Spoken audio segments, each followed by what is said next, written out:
नमस्ते श्रोताओं, मैं आपकी कहानीकार आज आपको एक ऐसी पौराणिक फैंटेसी कथा सुनाने जा रही हूँ जो प्राचीन काल के उन रहस्यों को उजागर करती है जब देवता और असुर पृथ्वी पर साथ साथ विचरण करते थे। तो चलिए शुरू करते हैं हमारी आज की कथा, अमर तत्व का रहस्य।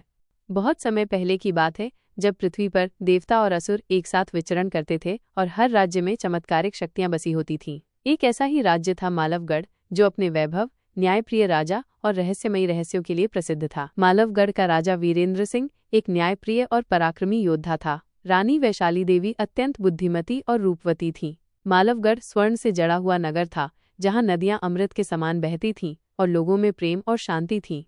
किंतु हर पूर्णिमा को राजमहल के नीचे बने नागकुंड से एक रहस्यमयी ऊर्जा निकलती थी, जिसे रानी वैशाली ही नियंत्रित कर सकती थी। कहा जाता था कि वहां अमर तत्व छिपा हुआ है, एक ऐसा तत्व जो किसी को भी अमर बना सकता है।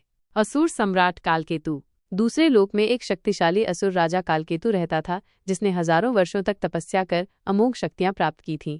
जब उसे अमर तत्व के बारे में ज्ञात हुआ तो उसने मालवगढ़ को जीतने की योजना बनाई। उसने अपने मायावी दूत त्रिशंकु को भेजा, जिसने रात्रि में नागकुंड की शक्ति चुराने का प्रयास किया, परंतु रानी वैशाली की दिव्य दृष्टि ने यह भांप लिया और त्रिशंकु भस्म हो गया।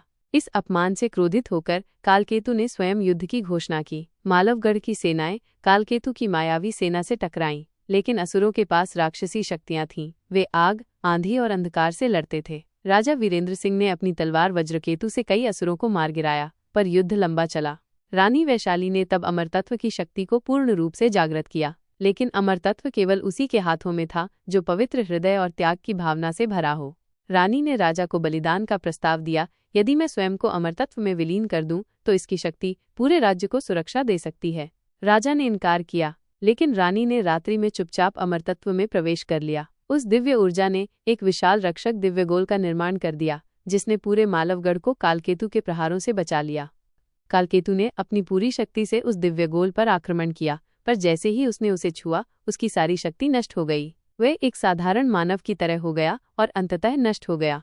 रानी वैशाली अब इस लोक में नहीं थी, पर उनका बलिदान मालवगढ़ की आत्मा में समा गया। राजा वीरेंद्र सिंह ने अमर तत्व की रक्षा की प्रतिज्ञा ली और आजीवन एक साधु की तरह जीवन व्यतीत किया। एक रहस्य जो आज भी जीवित है। कहा जाता है कि मालवगढ़ का अमर तत्व आज भी पृथ्वी के किसी छोर पर छिपा है, और जब भी अंधकार मानवता पर भारी पड़ेगा, तब रानी वैशाली की आत्मा फिर से जागेगी, अमर तत्व के साथ प्रकाश बनकर। अगर आप ऐसी ही और दिलचस्प कहानियां चाहते हैं तो हमारे चैनल को सब्सक्राइब करें